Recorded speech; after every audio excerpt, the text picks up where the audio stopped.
Well, I think that you're going to go first. So if you want, Yes. any All right, time's good for me. let's do it. So 5 minute opening from TJump. Go ahead.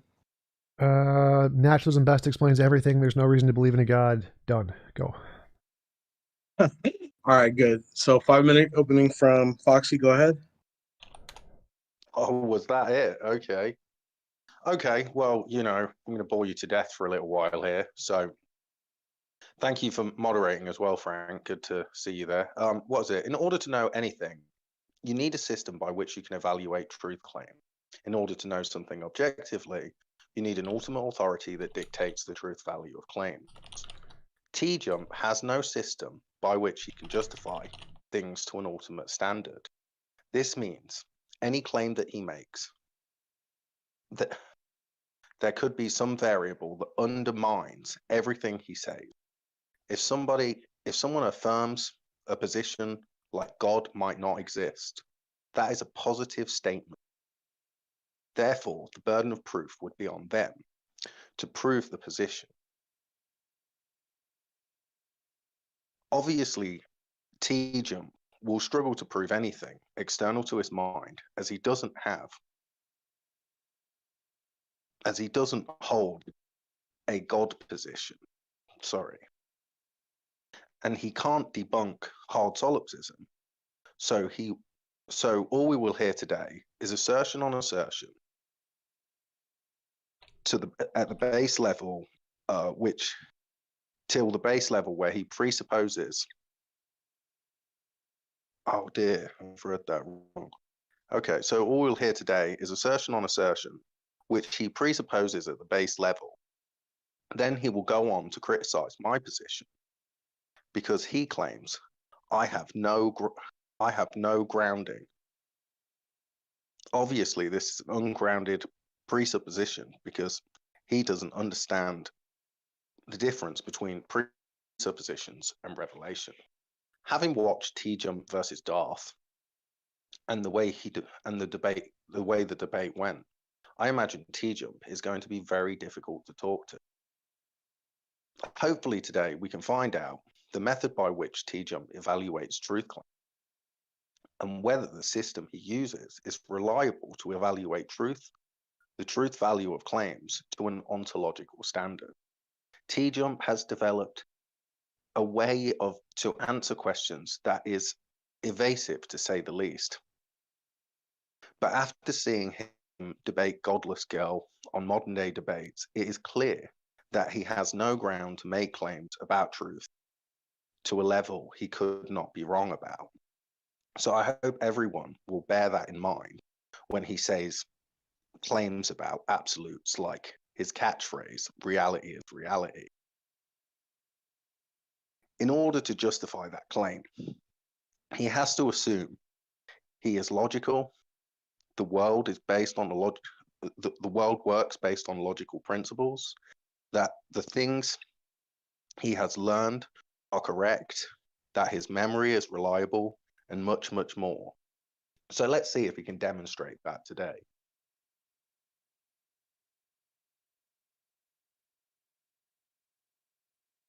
Are you done? Okay. I guess Ready? I am done. Okay. Good deal. So we're going to start the 30-minute open discussion whenever you guys are ready. Whoa, whoa, whoa, whoa. What about my question time here? Oh, yeah. I'm sorry. Yeah.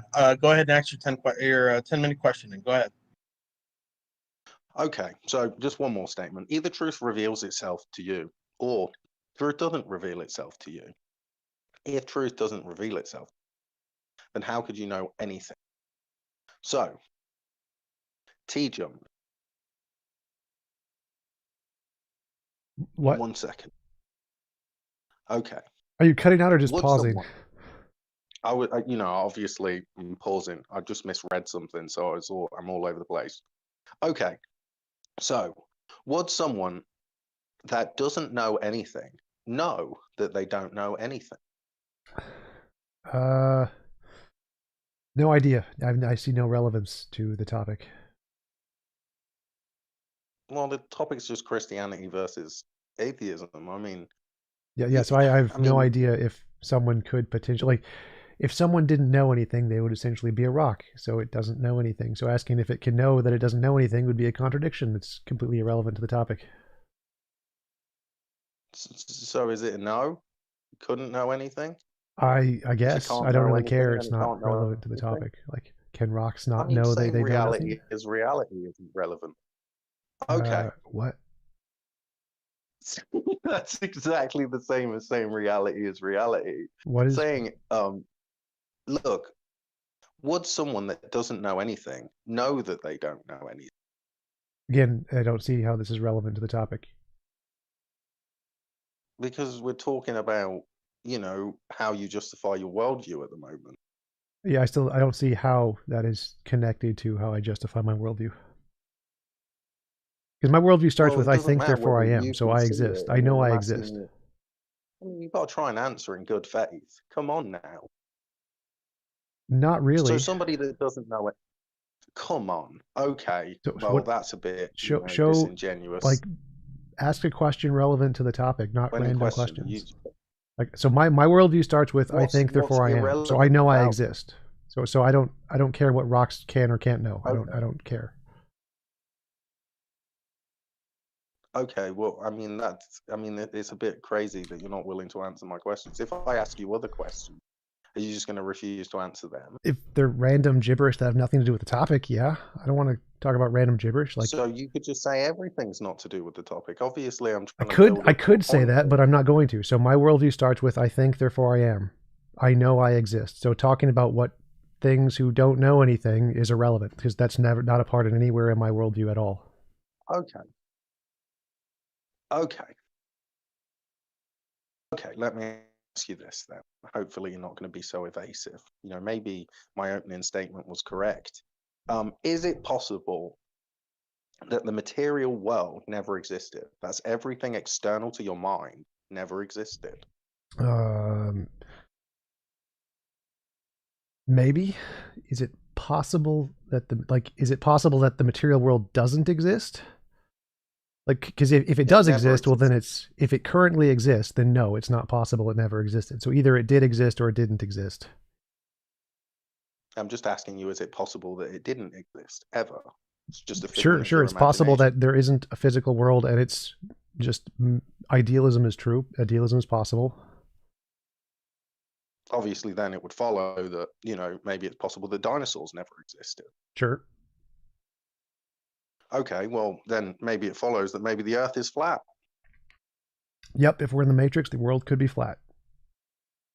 Okay, well, maybe it's even possible that your brain never existed. Yes, like if we're idealistic, that would be the same thing because brains are physical. So if we're in an idealistic universe, there is no brain. Okay, so you can't ground anything to any ontological standard like that. So basically, you're a flat Earth believing dinosaur denier. Nope, I never said any of that. So that doesn't follow from anything you said, unless you can show it does. It does. How so? Listen back to what you just said. So saying it's possible doesn't mean that it is the case. Possibility, and you don't need 100% certainty for knowledge. Okay. So neither of those things follow from what you said. It does. It does. You can't just say it does because you just asserting it does isn't an argument. You'd have to actually explain it. You have to form an argument and say this follows because. Yeah, so you don't know whether it is the case or it's not. And I'm not, you know, there's a lot of flat earthers out there that would hold the position that, you know, it's possible that the Earth's round, but they just can't tell. You know, people still call them flat earthers. You know, if you say, oh, maybe it's possible dinosaurs never existed, well, you know, maybe I could call you a dino denier by the same standard. I mean, it's pretty reasonable. I've not said anything that's out of line there. Okay. Yes. Anyway. So what does that have to do with the topic? Do you necessarily accept the necessity of referencing the necessity of God? No. So I think, therefore I am. I exist. Who sustains all contingent facts. No. So I can say I think, therefore I am. I know I exist, and I never reference to God in that one bit. So how can you ground a claim to an ontological standard? I didn't. So nothing that you know is grounded to an ontological standard. Right. So I said I exist. I don't know what I am. Maybe I'm idealistic with just a soul. Maybe I'm a material brain. Maybe I'm a combination of the two. I've made no claims about ontology. I've just said that I exist, whatever I am. So I don't know what the fundamental nature of ontology is, and I don't need to have knowledge. Well, obviously you're making statements now, so maybe I'll just make a statement that's not a question.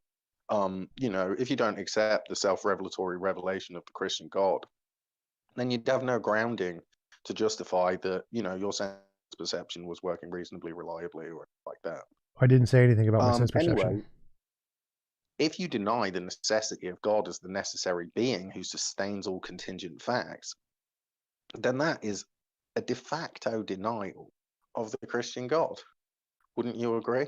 I have no idea what you mean by that. So your first question was, do you, I can't rephrase it exactly as you said it, but do you accept the necessary thing, or that you need to presuppose the necessary thing? I said, no, I can know things without ever presupposing anything like a God. I can know I exist and make no claims about ontology whatsoever. Other than the fact I exist, I don't know what I am. I make no references to my sense experience. I make no references to the fundamental ontology of reality, and I need absolutely neither to make the claim I exist.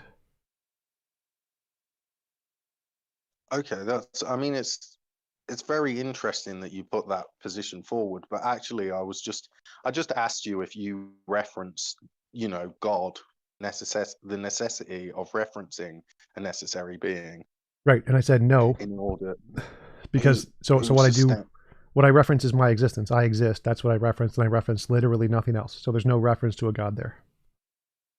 Okay, so you don't reference some ultimacy, or are you saying that you're the ultimacy of reality? No, so I make no claims about the ultimacy of reality other than that I'm in it. I don't know what my relation to it is in this statement. I don't know what I'm made of.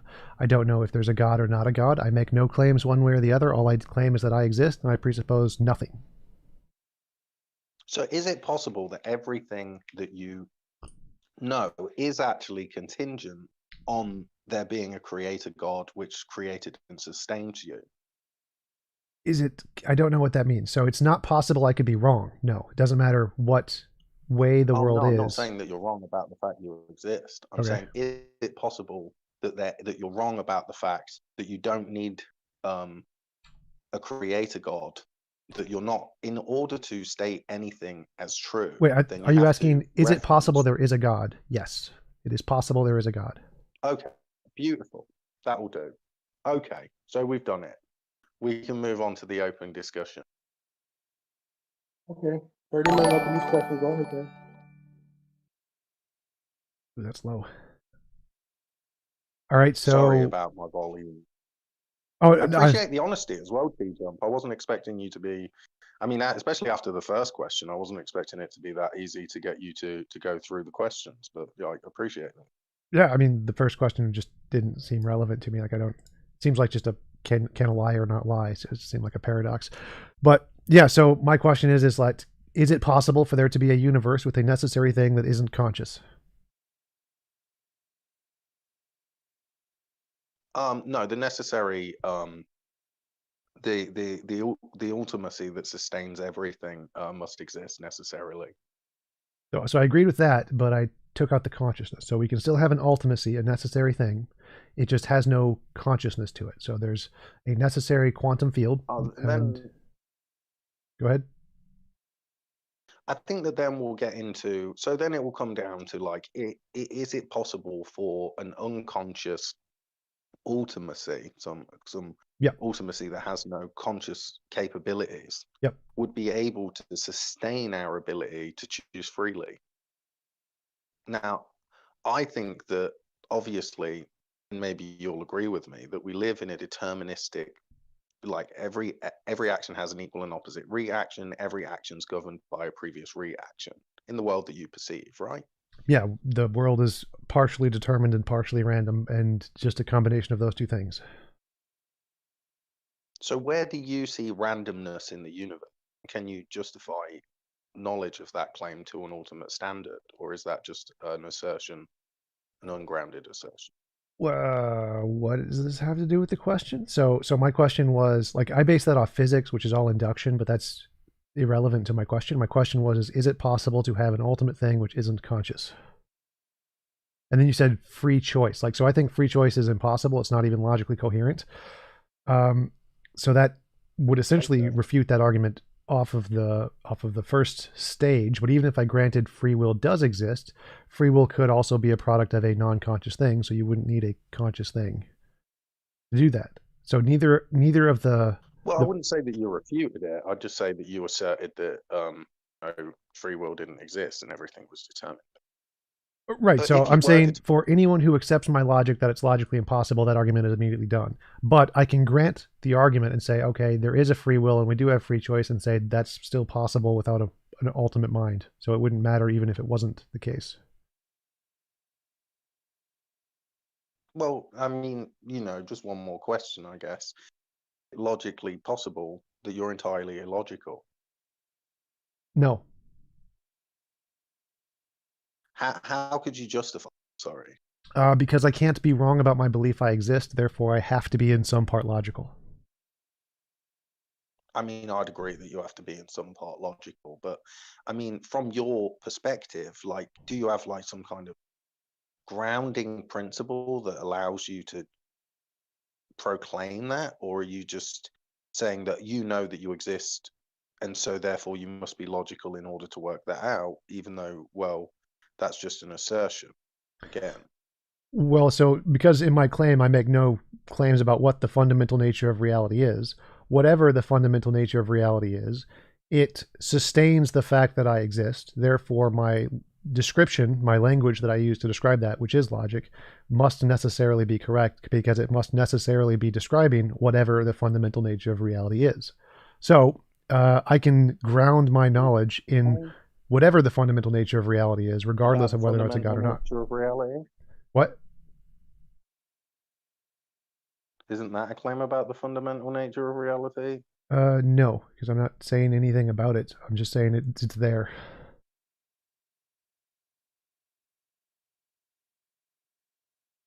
Like you said that you make no claim about the fundamental nature of reality.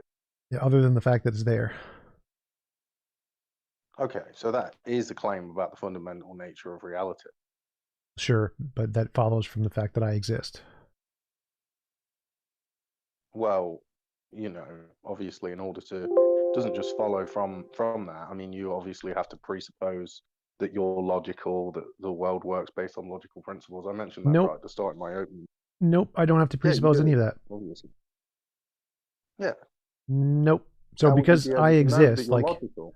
So I can just grant I'm illogical. I don't care if I'm logical or not. If I believe I exist, well, I must still be right. It's not possible, even given a diletheistic or parrot-consistent logic, I still exist. So it doesn't make a difference whether I grant or presuppose logic. I don't presuppose anything. I'm just observing the fact that I exist. And because I exist in reality, regardless of whether or not I realize it, I am a part of the fundamental nature of reality because I'm in reality, and regardless of what else there is. So it makes no difference. There is some part of reality that exists because I'm in it. And so there must be some fundamental nature to it. I'm not disagreeing with that. But yeah, so my claims to knowledge here is irrelevant. So this is all true regardless of whether I'm logical or whether I know it. I don't need to know any of this. It's true regardless of whether or not I know it. So, but you don't know whether you're being logical. You could just be entirely irrational. Oh, nope. I know I'm being logical because I can ground it off the fact that I believe I exist. And I can't be wrong. So I can ground logic in that one fact. Logic is just a descriptive language. That's all it is. But that doesn't mean that you can justify anything else necessarily using logic. Sure it does. So if I know I exist and I'm using labels for myself and my experience, and I can categorize those labels as A and not A, and I can perceive things like I see a camera. Now, maybe it's not there, could be an illusion, and I see a TV, also could be an illusion, but I see those as separate things. And that experience I'm having, even if it's an illusion, can still be described using the language, the A, the not A language that I get based off of my existence.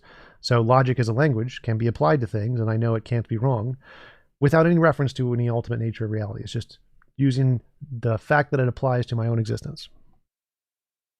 But you still haven't answered my question. Okay, let's say that you have categorized a camera, right? Sure. Now, in order to recognize a camera, you're going to have to use your sense perception in order to evaluate, whether it is truly a camera or not, right? Oh, no. So again, I'm saying that my sense perception could be entirely wrong. This could just be entirely made up in my head. These made up categories of camera and TV are still categories. I can still label them using the language that I have constructed to describe my existence. So whether my sense perception doesn't matter here, whether or not my imagination is accurate doesn't matter here. All that matters is the labels. But again, you haven't answered my question here. So I said, why can't the ultimate nature of reality be non-conscious? Because it seemed like it can. No problem. Oh, in order for you to have the ability to choose freely, then it would have to be. And any argument that you don't have the ability to choose freely would lead you to a position where you wouldn't be able to justify that you were correct about anything you thought necessarily. I didn't ask about my everything correctness. that you claim. So I'm not asking about Well, epistemology okay. here. Well, in order, it's necessary. Okay, it's necessarily the case that if you say that you're determined in every single way, then the claims that you make from, within the material world that's deterministic could be reactions based on chemical reactions in your brain. So okay, but none of that matters. You say things that doesn't matter to my chemical argument. reactions that occur in your brain. I'm not asking about epistemology. So none of my brain doesn't matter. So Foxy, none of that matters. So I don't care about my brain here. My brain can be as wrong as it wants to be. I don't care. I was just trying to get that little point out there. That's not a point. So that's completely irrelevant to my question. My question was, can the necessary thing be non-conscious? I didn't say I knew anything there. It's irrelevant. It doesn't matter. Why? I was trying to. Well, you said free will, which I already debunked. So I already debunked. I said free will, one, doesn't exist. It's impossible. Even if it did exist, it can still occur by a non-conscious entity. So you can still have free choices and be grounded in a necessary non-conscious thing. Why is that impossible? Well, first off, you didn't debunk free will. That's just the claim you made that free will doesn't exist. That's definitely not a debunker. I mean, what was the argument you gave to debunk free will? Everything is either determined or random. Remember, I told you everything in the universe is determined or random, and no combination of those two things is free. But again, that you kind of skipped over the main part here. Even if I grant free will is real, you can still have free will on a non-conscious thing, which debunks your argument, because your argument is that you must have a conscious necessary thing to have free choices. So me saying, no, you don't, you can have free choices without a conscious necessary thing, if that's true, completely debunks your argument. So why is that impossible? I don't think that does debunk anything.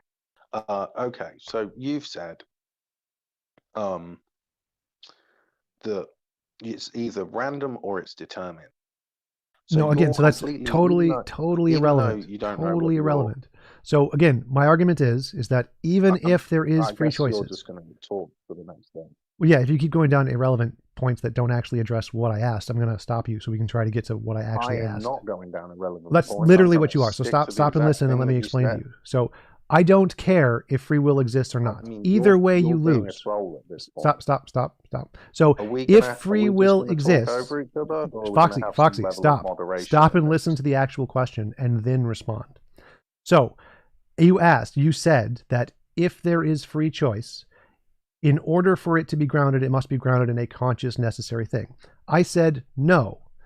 I first said free will is impossible, but that doesn't matter to the argument. That's not the argument I'm making. The argument I'm making is the next thing I said multiple times, which you just ignored. Even if there is free will, you can have free choices grounded in something that isn't conscious. Prove that is impossible. What is it? So, I mean, I want to address the previous point. That wasn't a point. That was never a point in the argument. Free will can be grounded. I'm writing it down. Okay. Something unconscious. Breakdown of your question? Yes, that was correct. Okay. Okay, so this is it, right? Now, I didn't really get to justify the exact reason why, in order to have free will, you need a conscious agent that's capable of knowing every single instance in space and time, so that it can intervene in the deterministic nature of reality to bestow you with the ability to choose freely. Right? We didn't get to go through the exact reasons why. I'd like to be able to explain that. Go for it. That was the question I asked. Well, not exactly. So this is it. In order for you to be able to transcend the deterministic nature of reality, then there would have to be something that lies outside of the deterministic nature of reality in order to intervene and allow you to transcend. Would you not agree? Well, there has to be a third property of non-determinism and non-randomness, and that third property would exist in reality. Yes, it could be in the nature of a god, and it would have to be. So it could be in the nature of a god, or it could be in the nature of naturalistic pantheism, just an eternal, all-powerful nature. Either of those can have the property and give you, by extension, the ability to escape determinism. Okay, so look, I mean, we can hit the debunker for pantheism in a second, but the thing that sits outside of the deterministic nature of reality, in order to be able to intervene at given moments in time, it would have to be aware through some kind of means of all of the moments where you come to a decision-making crossroads in your mind, so that it can intervene and allow you the ability to transcend. No. Correct? No, I mean, there's tons of forces. None of them are aware of anything, but they interact just fine. So this could be a force, just like any other force.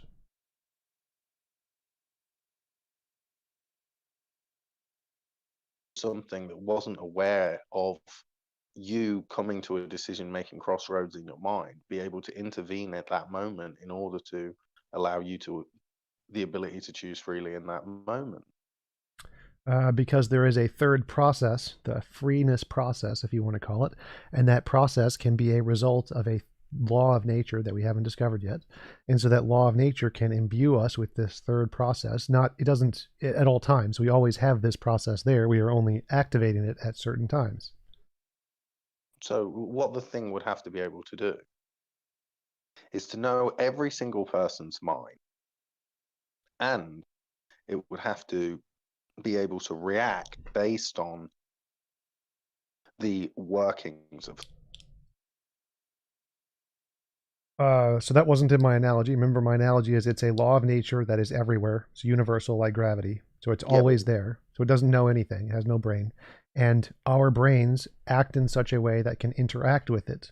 And when we are trying to make a decision, we then gain this freeness ability by interacting with this law. So the law doesn't know anything. It doesn't care. We can still have access to it just fine. Well, in order to react, it would have to be aware in some way, even if it was just reactionary. It would have to be aware of the brain states, right? No, it could be everywhere all at once, like gravity is, and then our brain states can interact with it. So it doesn't change. It's always there. It doesn't react. It's our brains that interact with it already being there. Okay, well, that's an interesting claim, but I'm obviously, I don't think that really you have a grounding in order to make assertions about the ontological world to that degree. Whereas obviously me, being a Christian and accepting the revelation of the Christian God, I have grounds to make claims about those sorts of things. Now, right. It doesn't seem reasonable to me for you to say that something that would be able to react based on every single one of every single person's brain states would be able to do that without being consciously aware of all of those states.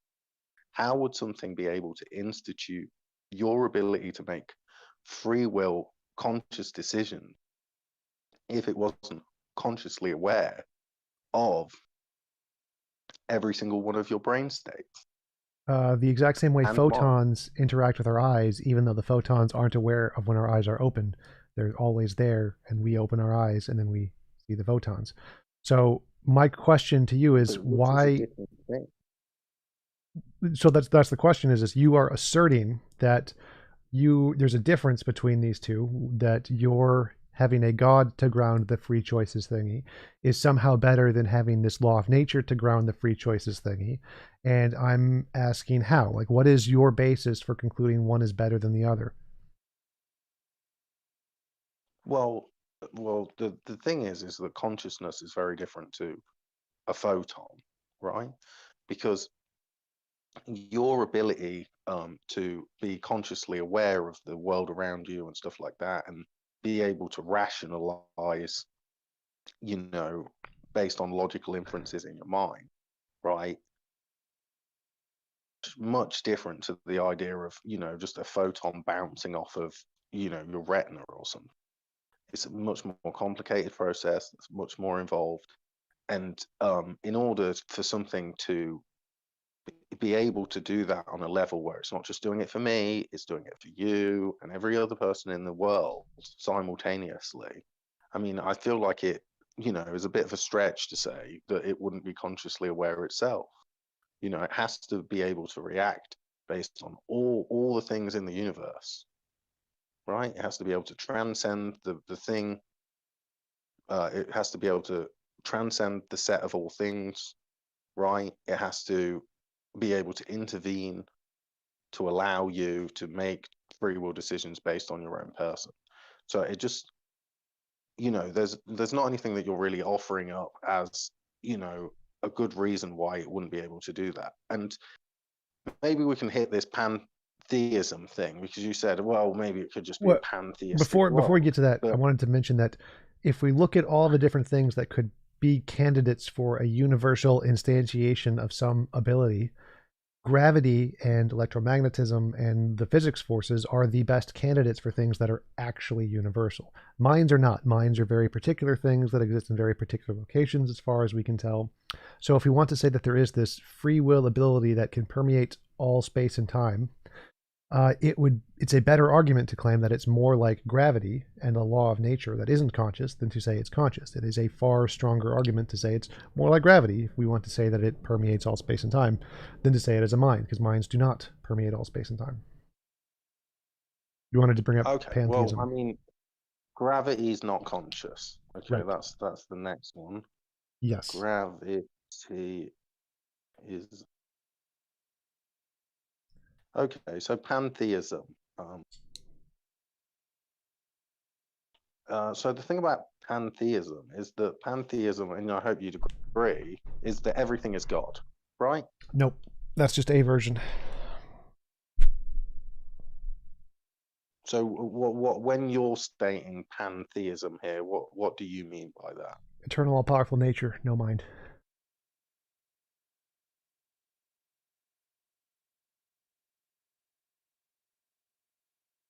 Did you hear me? Or What? eternal, all-powerful Nope. nature, no mind.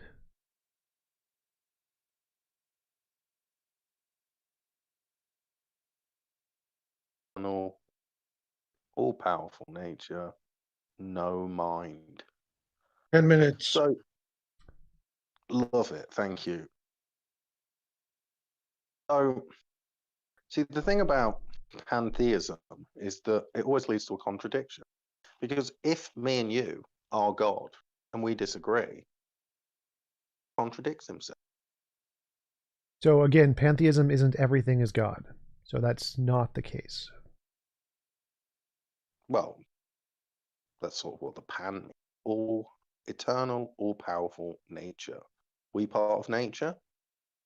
Yes, we are a part of nature, but not every part of nature is eternal and all powerful. That rock is not eternal and all powerful. The camera is not eternal and all powerful.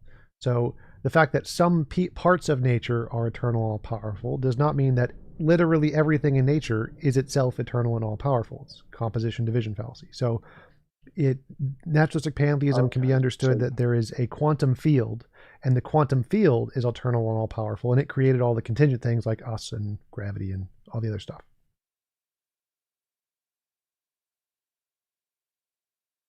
So you're saying individual parts of nature can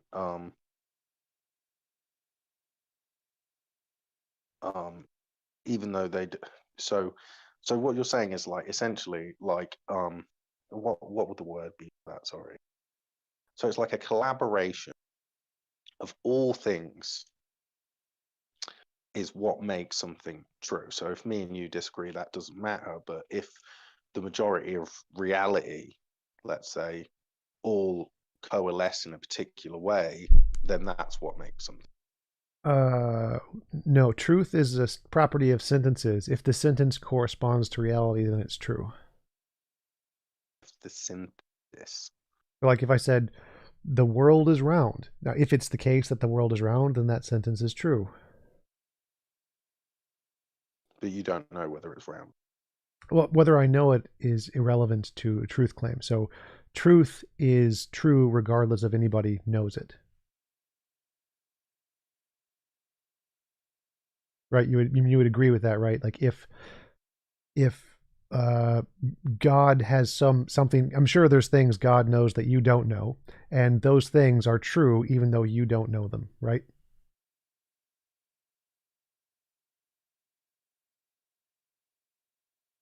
Or something. Yeah. You know, I don't know the distance to the from to the moon in centimeters. Right. So I'm saying the That's same what thing. I I'm like saying to go that with. the truth is But what God corresponds knows to that. reality, and I don't need to know it. Whether I know it or not doesn't make a difference. It's still true because it corresponds to reality, regardless of whether I know it or not. Okay, but like, you know, you don't know. That's, Yeah. there's lots of things I do not Okay. know that are true. Yes. I mean, I obviously disagree with this definition of pantheism. For me, pantheism is that God is everything, hence the pantheism. Pan obviously being everything, theism being God, everything is God. I sort of get what you mean about the individual parts, and that's interesting. Oh, well, just to I clarify, just don't so know if you so call that pantheism. so this definition doesn't come from me. I didn't make this up. This is a definition that's stolen straight from the Stanford Encyclopedia of Philosophy on the section of pantheism. If you just Google naturalistic pantheism, it'd be the first thing that pops up. I didn't make this definition. It has nothing to do with me. Naturalistic theism. Sorry, I thought that you were just talking about. Yeah, it's a naturalistic pantheism, so Yeah, there's a preface there.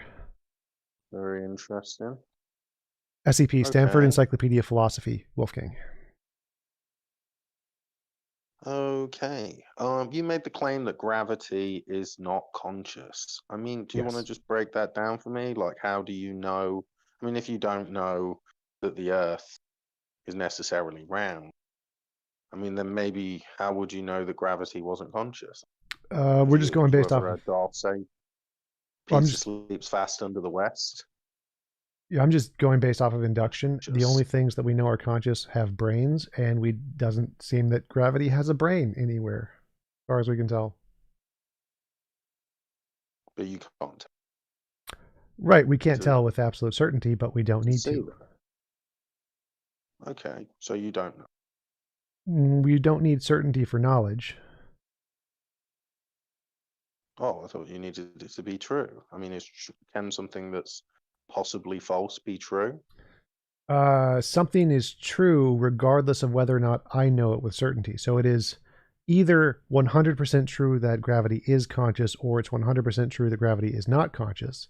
And if I believe that gravity is not conscious and I have a justification for that belief, which is induction, and it happens to be true, even if I don't have certainty about it, it's still knowledge because it's still a justified true belief. The justification doesn't have to get you to that 100% certainty. It just has to be 100% true, regardless of whether or not your justification gets you there.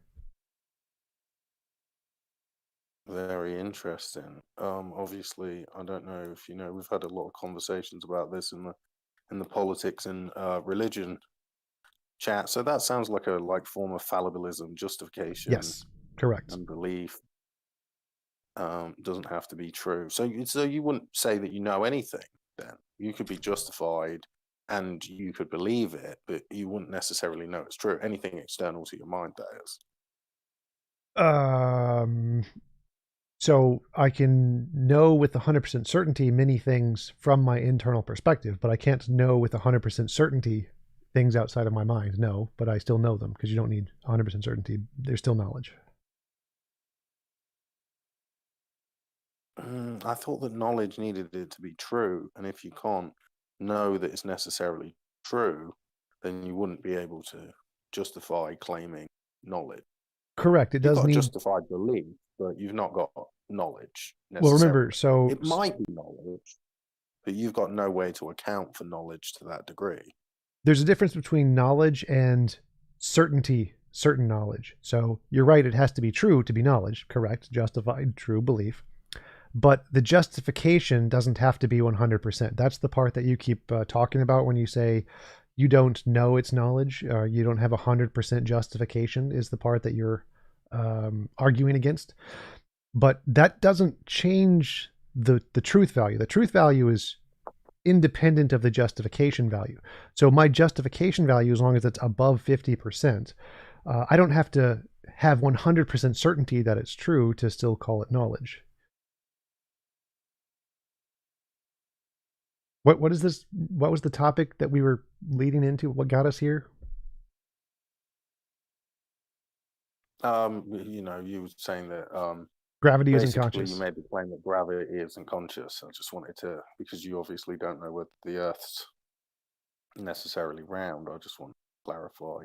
Right. So I can grant I don't have 100% certainty that gravity isn't conscious. I can just say that with a high level of certainty, due to induction, it isn't. And so with that same level of certainty, I have a more justified reason to conclude that whatever the fundamental nature of gives us free will is probably going to be more like what we know about gravity than what we know about consciousness is, because the inductive comparison holds better with what we know about gravity than it does with what we know about consciousness.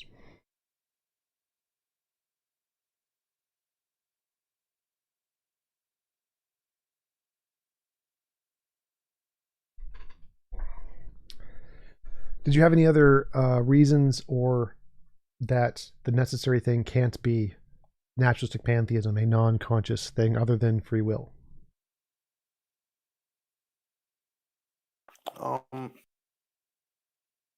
The way that I like to say it is that in order to know anything, you need a system by which you can evaluate truth claims, and in order to know something objectively, then you need ultimate authority that dictates the truth value of claims. Now, in order for you to know something, because as a human we are fallible in many ways, you would have to have knowledge. You would have to have knowledge of some things in such a way that you could not be wrong. Right now, the only way that you'd be able to reach that level of knowledge is if there was an all-knowing, transcendental thing intervene to bestow you with information in such a way that you couldn't be wrong about it. So I think that the very fact that you claim to know that you exist and you couldn't be wrong about that, that's a statement about something that you could not be wrong about. And like I just said, the only way to know something in such a way you couldn't be wrong about it is if there is an ultimate authority that dictates the truth value of claims. So that's evidence in itself. Right. So I agreed with all that, though. Transcendental ultimacy. But I agreed with all that, and I asked, why does the transcendental ultimate have to be a mind versus a non-mind? To allow us all of the things that, all of the faculties that we have in our lives. Ultimacy would have to be able to institute a world in that way. Now, it seems I'm not following. Impossible, right? Completely absurd to start predicating a position where the ultimacy of reality is less capable than we are, seeing as it instituted everything and created us in the way that we are. You have no justification for that. So not following. So I never said it's less capable. It's infinite, it's all powerful and eternal. So it's obviously more capable than we are. It doesn't need to be conscious to be more capable than we are. Like large planets are more capable than we are. Black holes are clearly more capable than we are. Guys, time's up, but do you guys want to keep going, or? I think that what we should do is make a closing. Okay. All right, Tom, go ahead. Your 5-minute closing. Okay, so there is obviously a fundamental nature to reality, and we don't need to know anything about it to have knowledge. We just need to know it's there, and we can know that because we exist. So without making any claims about the fundamental nature of reality, we can gain knowledge and build systems of logic to describe reality. And using that systems of logic, we can construct models of reality with high levels of certainty. And that's what we do with science. And there's absolutely no reason to believe that that fundamental thing is a conscious entity, especially not the Christian one. And everything in the universe could be explained better, more parsimoniously, has more explanatory power. To say it's more like naturalistic pantheism, which is just a force or law of nature, and there's nothing that can't explain. So it's better to go with that explanation than a Christian one. I'll conclude there. All right, Foxy, go ahead with your 5-minute closing. Okay, just give me 1 second.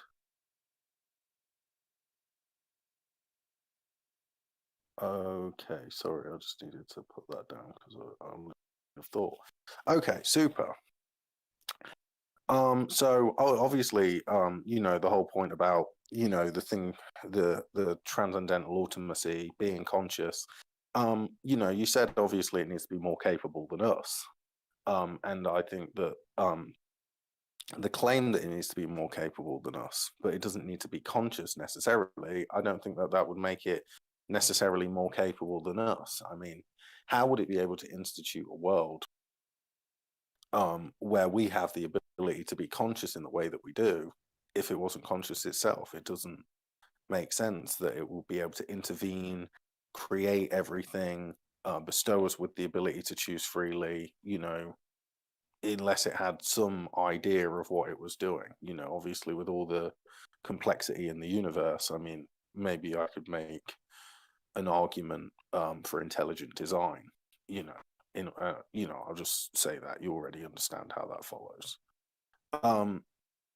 Obviously you made a couple of claims. You said, gravity is not conscious. You said, you defined naturalistic pantheism. We've been speaking in the English language, and you're pretty articulate and stuff like that. So obviously you do know some stuff, even if you deny knowledge of that to a degree of certainty. The main thing that I want to hit at here is you said that certain knowledge is not knowledge. Certain about something, and then you can claim that you know it. But that would be like saying, I can flip a coin and know that it's going to be heads because I'm 50% sure that it's going to land on heads. Obviously, earlier, just to reiterate that, you said it's possible that dinosaurs never existed. It's possible that the Earth's flat. It's possible that your brain doesn't exist. If you don't know any of those things, then any claim that you've made about all of this other stuff is sort of undermined by that. So, it's a shame that you didn't answer my first question, because that, I feel like, was the most fun of all. But it was good talking to you. Thanks, you too. Guys, do you guys want to take Q&A, or do you guys just want to go? Sure. I'm open for Q&A. What about you, Fox? Are you cool with that? I mean, I'll stay, for about 10 minutes or so, but I do want to get off. So yeah, we'll do that. Okay. If anybody wants to ask questions, please request it. You should be able to, and I'll let you on, and you can ask whatever question you want.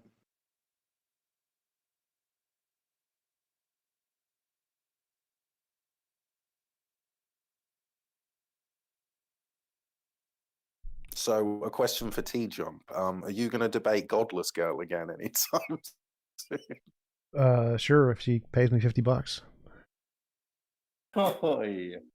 That's like my actual normal standard for just people to debate on my channel who invite me to debate. It's like, pay me $50 and I'll debate you.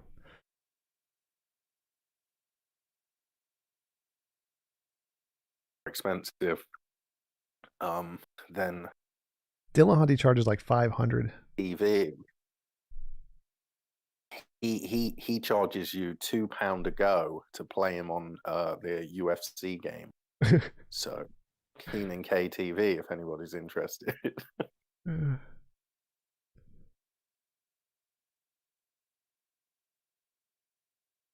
that we've got nobody. Nobody wants to talk to us. Well, there's like people sending requests. Like I see, yeah, there's somebody in there who had a Oh request. God, J.L. Warren. Hey, Foxy. I don't think that we'll ever be able to get our answer off here, but we'll give it our best shot, eh?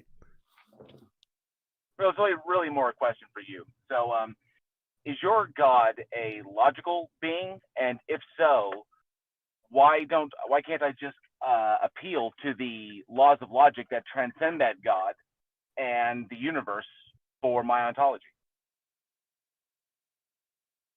Is my God a logical being?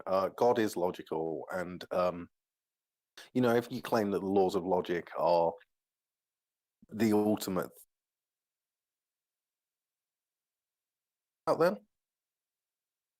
I think you might have just gone back to the listening, but I think my he's still there. phone's cutting out. I'm really sorry. Yeah, so if you claim that the laws of logic are the ultimacy of reality, then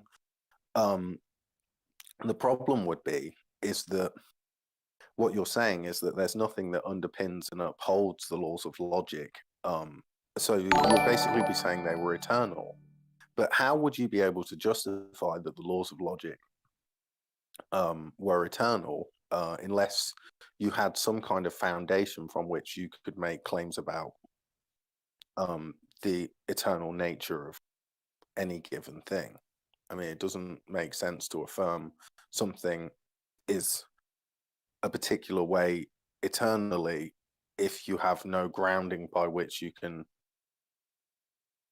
buy anything to that degree.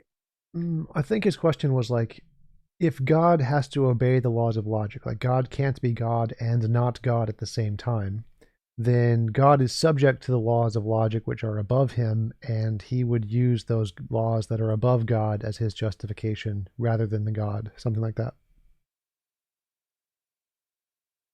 Yeah, I think when you look at the idea of God is God institutes the world in the way that it is. So the way that we see the world and the laws that underpin the world that we perceive, right, they all come from God. So if God's not really bound by anything, he's a non-contingent transcendental, right, that all things are contingent on.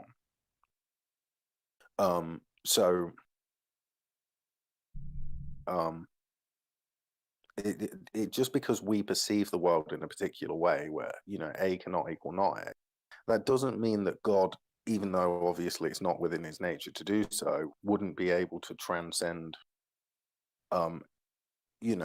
any set of things, including logic. So you would say that God could make himself exist and not exist at the same time if he wanted to? I don't think that God sort of because obviously God's metaphysical, then he doesn't fall within like an understanding of the world from a physical perspective. Like also God sits outside of time. So obviously it's the case that we all die. So, if all instances in space and time are instituted simultaneously from a perspective of God, like all instances are actualized at the same time, then exist and not exist at the same time. You're dead and alive in this moment because all moments in space and time are simultaneous. What I mean, like, could God himself, not me, like I may be able to exist and not exist if there's like multiple points in the present, but could God himself both exist and not exist? Within God's nature to do that. The reason that the world's created and instituted in the way that it is because that's that's something that we can come to know about God's nature, is that God isn't that way inclined. He's orderly. He brings order out of chaos. He's not something that creates chaos out of order. I just can't understand how you'd be able to posit that as a possibility. It's just not in his nature to do that. We got a chat or a question from Charles. Did we ever solve the reasons versus randomness dichotomy? What was the third option? Was there some way out that would provide a place for free will? So yeah, my argument against free will was everything is either determined or random. If it's done for reasons, then it's determined. If it's done for no reasons, then it's random. That's a logical dichotomy, either P or not P. So if those are the only two options and neither of those gets you free will, how is free will even possible? That would be my argument against free will being logically possible. Well, you know, what that counts out, and you're the one that the burden of proof would be on for that, you know, the reason. Well, because basically, for God to allow us to make decisions based on our own nature in given moments in time. So to separate us from the deterministic nature of reality in order to allow us to make decisions based on our own free will, which would be our own essence, our own nature. So if you think that that's not possible, then how would you be able to justify that? I would say that it's anything we define as a determination would be done for a reason. So if it was done for a reason, like if God gave us some ability because he loved us or whatever, then that action was determined by the reasons of his nature. So he didn't choose it. He had no free choice in that option. He was determined to do it by his nature, and so it wasn't free. Or God has some randomness feature inside of him that has no reasons connected to it whatsoever, and so he's does it for no reason at all. It's just completely random. And those really seem to be the only two options. Either God does something because he's determined to do it by his nature, or God does something because he has no determining factor whatsoever and it's completely random. And it doesn't seem like there could be any combination of those two things could get even God a free will thingy. So what could this free will thingy in God actually be if every one of his decisions is going to be determined by his nature, meaning it's not free, or completely random, meaning it's not free? I think that you're just like projecting your understanding of the world onto God. Like I don't see why God would be bound by any deterministic nature of affairs if he transcends the material nature of reality. I mean, you said that there must be some transcendental thing. Would the transcendental thing necessarily be bound by a deterministic system? I think based off of what you said, I would say yes, because you've said that God wouldn't do something like make himself exist and not exist because it's against his nature. So you're saying his nature has some determining influence on his actions, and he's not going to go against that nature. So it seems like, based on your definition, that God would be determined by his nature. Okay, but then you're saying that, like, so say that I was a particular way inclined. Let's say I'm a pretty charitable guy. That doesn't mean somebody's forcing me to do charity work, does it? Well, right. So I don't think anyone is forcing God. I think it's his nature is forcing him, and he doesn't have a choice in that. Like, what? Then my nature's forcing me to be charitable, or your Yes. nature's forcing you to be charitable. Yeah. So in the deterministic worldview, we're all forced by our nature. You choose not to be charitable. Yeah. So in our worldview, everyone is determined. Yeah, I don't think that you've really justified that is necessarily the case. Well, yeah, but then you're just projecting your worldview, even though you don't have a grounding by which you can justify anything to that degree again. Right. So we're not trying to justify that those are the only two possibilities. Those just seem to be the only possibilities we can conceive of. And we're asking you, what is the third possibility? Because we see it's either P or not P, reasons or no reasons.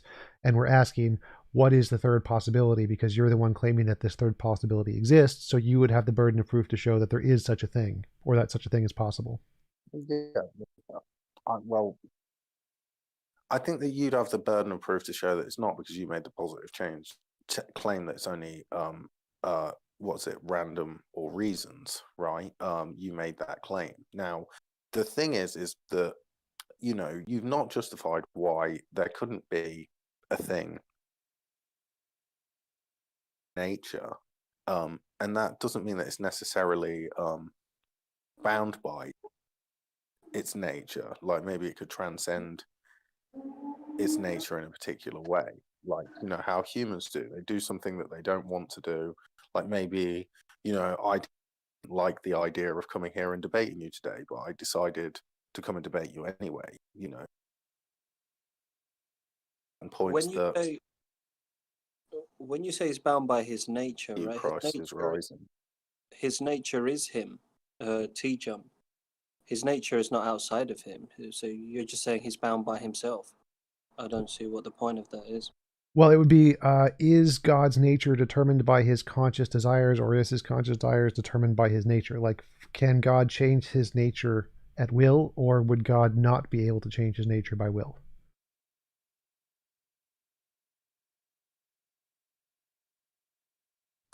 Both his conscious desires and his will are both a part of God. Like, none of it is outside of him. So I just, again, don't really see the relevance. Well, so if God's consciousness can change his nature, then his nature is arbitrary because he can change it whenever he wants. If God's consciousness is determined by his nature, then his decisions aren't arbitrary. So he can't like command everyone that killing is good one day and that's somehow going to happen.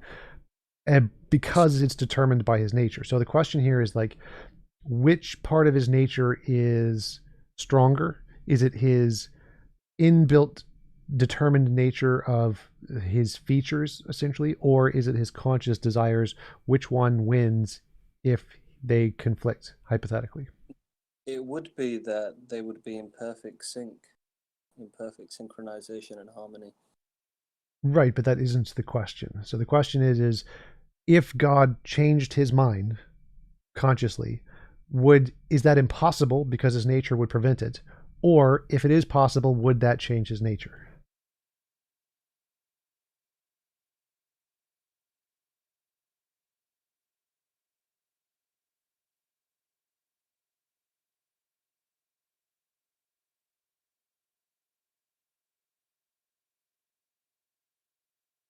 I think he left. Yeah. Any other questions, guys? Oh, okay. Prove you have one. One sec.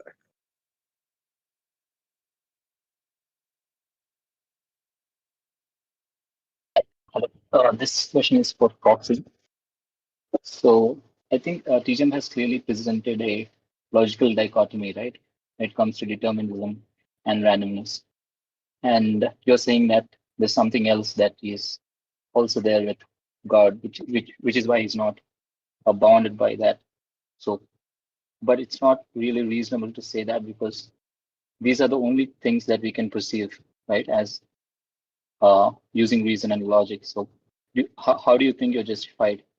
Because it would be unreasonable to say that there's something else that's helping God to do that, because we have no reason to think so. Sorry, I sort of cut off there. I had to restart my phone, so I totally missed that. But I mean, just from the end of it, I can gather that maybe you were. Yeah, I think what I was saying, that you're saying that God is not bound by that, but the way we perceive things, the way we see logic, those are the only two options, only two reasonable options that we have. When you say there's a third option, and you're simply asserting that, how do you think that's justified? It would be unreasonable claim, right? I think that you guys are asserting that there are only two options. I mean, I don't think that you've drawn a necessary dichotomy or anything like that. So, I mean, to claim that there's only two options regarded, the burden of proof would be on you. For me, obviously, God acts based on his nature, and he's not bound by his nature. It's just a part of him, like Christ is rising was saying. But yeah, I don't know. I appreciate your question anyway, bro. You said we haven't presented a logical dichotomy. Would you consider P or not P a logical dichotomy? I mean, what's P in reference to? Reasons or no reasons? reasons or no reasons, I mean, I don't think that that's analogous to the point you were making about either things are made for reasons or they're determined. So the argument is that either a choice is made for reasons, like I chose chocolate because I like it, and so the choice was determined by the reasons, or the choice was made for no reason, like I just have a choice between chocolate and vanilla and I just randomly pick chocolate, in which case it's random. And so either it's determined by reasons or it has no reasons, in which case it's random. So P reasons, not P no reasons, determined versus random. Okay, so you're just saying that if something has a reason, then it's determined, and if, you know, it's random if you choose something that goes against like a primary reason. Like maybe you could have a number of different reasons. Like, you know, the reason that you don't want to go into a burning house is because, you know, it's hot and you'll probably get burnt. But maybe there's an overriding factor, you know, like, you know, there's a child in the building and you want to save them. So it doesn't mean, I mean, there's reasons to make either decision. I mean, the free will is, you know, your ability to make a decision based on your own nature, your own essence in that moment. So I don't know whether the thing that you're saying, I mean, I think that the way that you're like slicing it up here Wouldn't the isn't child quite. also be another reason? The Yes. child is also another reason, right? So reasons, when I say reasons or no reasons, reasons would be the sum of all reasons for and against. So if you have like 51% reason to go into the house, so you choose to go into the house because the reasons determine that you're going to do it because they're more than the reasons not to, that would be determined because you're determined by the reasons, the sum total of the reasons. No reasons would be like there's literally nothing. It's exactly 50-50 for and against, or exactly 0 for and against. Yeah. And you somehow make a decision in that situation. How did you make that decision? Was it done for, if there's no reasons that incline you one way or the other, and it's either 50-50 or 0-0, then there must be some either completely random, so there's nothing determining it, or there must be some other factor there. And we're asking, what is that other factor that could allow you to make a decision in that case where all of the reasons are 50-50? Well, I mean, you're saying no reasons. I mean, that's interesting as well. Like, no reasons in that case means that something doing something, but like, or something's happening based on a completely non-contingent state of affairs. I don't know if that's possible. Like, everything is contingent on something or another, i.e., you know, you are a particular way inclined because that's the kind of person you are, and so you'd in line with your own person. I sort of, I mean, the way that you're slicing it up, I don't think is like. I think Foxy is like, really. It's not necessary that we do random things. Us humans always have reasons, but the only alternate option is randomness to what we do. So that's what I think. We can that also would be your only alternate option. We also have examples of randomness. Well, so if I chose you, if I asked you to pick between two things, you had no idea what they were, that would be essentially random because you'd have no reasons to pick between one or the other. I mean, yeah, so you're saying you could go for the red door or the blue door, maybe you choose the red door because you like red more or something like that. But then there's still technically a reason. I'd just like to make the point that there are reasons. Maybe the distinguishing factor here is that, like, for human beings, the reasons would be contingent on God, on how he created the world, on the laws of nature, etc., etc. But for God, there are reasons. He's not doing things randomly. But all those reasons are all within him, within his nature, his essence, his being. They're not reasons that are coming from outside. Yeah, that's what I don't get. I mean, he's saying that there'd be like some non-contingent state of affairs where something was acting based on nothing at all. I mean, obviously, if you act based on internal fact, there's still reasons there, even if you decide to go against your nature to make a free will decision to, do something, against your nature. Well, You that's the still question. would have some kind of reason for. That's the question. Is like I just don't how understand. if you're doing something for a reason, like it's in your nature, and then it doesn't seem like it's freedom. That's not really a free choice because you didn't choose your nature. Your nature is something that Want was to cut off chosen. again? What? Right. But the way that we define God is the source of everything, the source of logic, the source of nature, the source of all things. So there's nothing outside of him. None of these things he's not dependent on these. They're all essentially belonging to him. So in that sense, there are reasons God does things according to his nature and according to his will. But I don't think that you're able to demonstrate, though, that there's an outside force that compels him in some manner. Well, did God choose his nature? I mean, I'm not really 100% sure, but I would think he chooses his nature, yeah. That seems strange. So if he chooses his nature, he could change it at any time. Not necessarily. Why not? So there's something in his nature that stops him from changing his nature? I mean, his nature is good. He chooses his nature. That doesn't mean that. I mean, in theory, maybe he could change his nature. I don't think it necessarily follows that because he's actively choosing his nature, that he could change it to anything, or that he would change it to. Maybe the right way to phrase it is that he would change it. Why? Like, what is preventing him from changing it to anything? Well, say you now, right? And you're not even like God, but we use you as an analogy. You probably could go around and torture kittens, but let's say like you wouldn't. It's just something along those lines.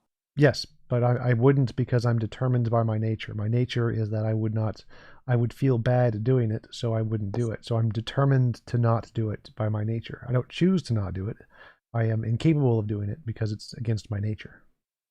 Right, but you're not sovereign and independent. Your nature is dependent upon external factors, whereas his is exclusively dependent upon himself. Well, that's what we're asking. Like, how does that apply? How does God, if he could choose his nature, or if he can't choose his nature, because it seems like he can't, based off of what you've described, he is incapable of changing his nature in certain ways because he's stopped from doing that by something in himself, which would be his nature. So his nature seems to stop him from being able to change his nature. I think I'd say that. Look. Yeah. Okay, sorry. No, go on. I mean, I'll just make one final point and I'll You just go. pass it. So, I don't think I said that he can't. I said that in theory, he could, I guess, do as he pleases. I just don't feel that he would ever change his nature from being all loving, all merciful, all just, and so on and so forth. I just don't think that he would. Not that he couldn't. That he's limited in that sense.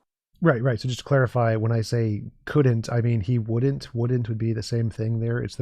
There is some reason, something that is making him not or won't do that. So what is that thing? That thing that's preventing him from wanting to or choosing to change seems to be his nature. So he has a reason determining the fact that he's not going to change. Yeah, and that reason be his character, his nature, his personality. I mean, anyway, I'm gonna pass it back to Foxy. I don't want to hog the mic here. Sure. So the question would be is how is God any different from me in that his nature determines his choices and mine determines my choices? And you're saying God has this extra free will thingy. What would that be? I'm just saying that he's the difference between you and him, and I think I know where you're going with it, but the difference between you and him is just that you don't have sovereignty over all existence, and you're just contingent and dependent and so on, and he is. I think is a substantial difference. But again, I'm going to drop out of this convo. I don't want to keep it going. Nice chatting with you. Like, so, what is it? I don't know. I think the thing is there is like God's got libertarian free will, and we've got, you know, free will given a certain set of choices, basically. Like, we're bound by our limitations because we're, you know, humans in, you know, a naturalistic environment. Right, and the question here is to try and elucidate. So, I mean, it's been a really interesting conversation, and, you know, I'm sorry, you know, I didn't really, I still don't really get what you mean about, you know, not having reason. But anyway, if you don't mind, maybe I can just ask you, you know, one more question for a laugh. You know what I mean? My favorite question to ask. So, is it possible that you're a dinosaur in a bed with a tinfoil hat on, dreaming everything into existence? Sure. Super. Well, look, I'm going to leave you on that note. I'd say that that's pretty absurd. It's been pretty fun. You know, thank you for moderating, Franks. You know, good to see you guys here, the people who ask questions. You know, I stayed quite a bit longer than I said I would. I'm pretty tired. So, you know, have a good day. Nice talking, guys. Yep. Thanks for coming on. Appreciate the conversation. Cheers. It was pleasant talking with you. Thank you. Foxy.